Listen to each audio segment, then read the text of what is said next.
some breaking inputs, gentlemen. We are given to understand that NSA Ajit Doval has spoken to Chinese Minister Wang Yi, and NSA Ajit Doval has made it absolutely clear to China that war is not India's choice. So China Minister spoke to NSA Ajit Doval, in which our message was clear that it is not our choice. War is not what India is looking at. Okay, who do we have? Rishabh, Pradeep.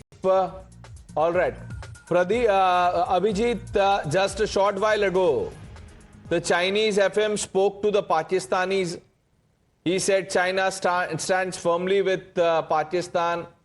Now you have this update coming in. India obviously underlining its stand that Pahalgam, needed to be punished, which is why we punished Pakistan, emphasizing that war is not India's choice and does not serve the interest of any party. All that is fine. But how do you see this messaging from China now?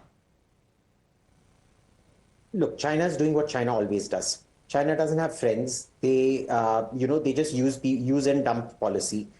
We've spoken on length on this channel, in fact, on your program, on their exploitative policies in Africa, on CPEC, on Belt and Road, all of that.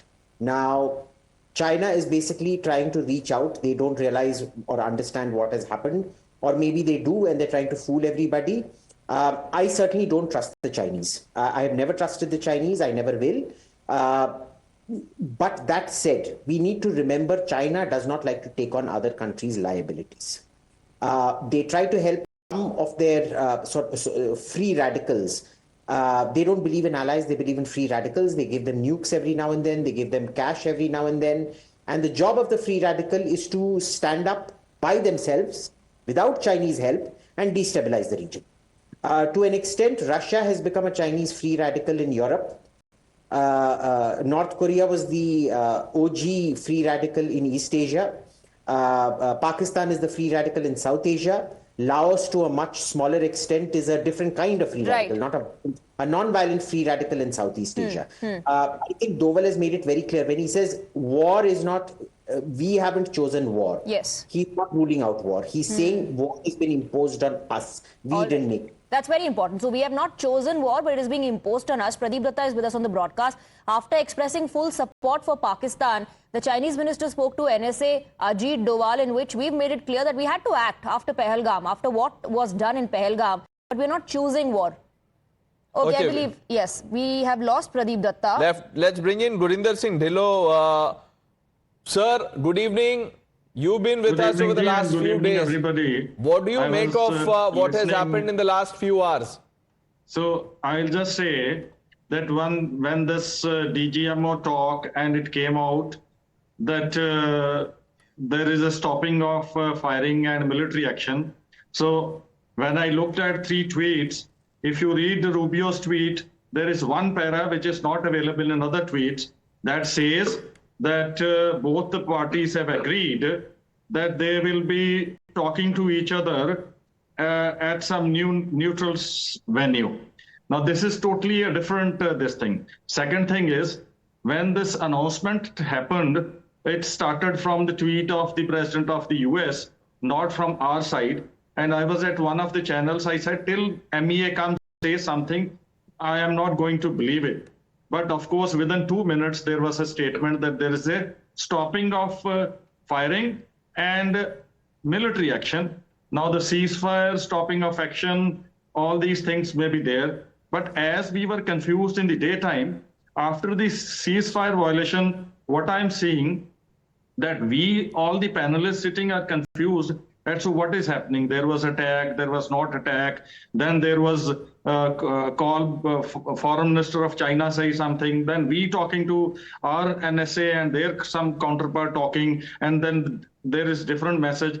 Now we are trying to say, there was some saying that, okay, these drones strayed. I don't think all this thing what is coming out is right or wrong, but it has created confusion in our minds. And everybody whom I have talked to as in general public, they are also equally. But one thing made clear by the Foreign Secretary that there was a ceasefire violation, that our forces are retaliating. Pradeep Datta is with us on the broadcast. NSA not ruling out anything, but also at the same time saying we're not choosing war.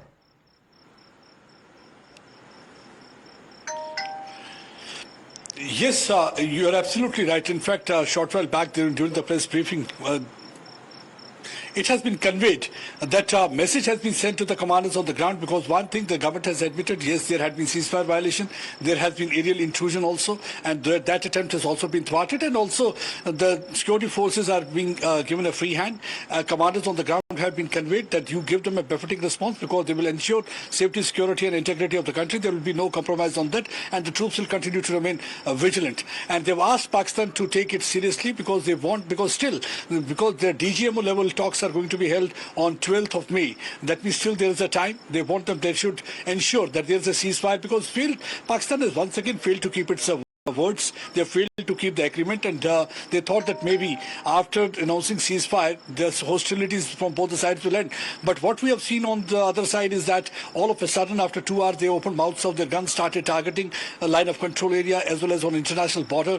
There was a firing in Sundarbani, Naushera sector, Aknur sector, Palawala sector, and also along the international border too. So that's one of the reasons that the commanders have been told that they should give them a befitting response. That is what actually is required at this stage. But yes, it's a matter of concern, but not surprising, because this is not first time when Pakistan has violated ceasefire or gone back on their words. Let me bring in Captain Bansal. Captain Bansal, you know, just moments after the ceasefire announcement, declaration, what have you, there were many people, you know, we have one ecosystem that was saying de-escalate, de-escalate. They were celebrating. What would they do now?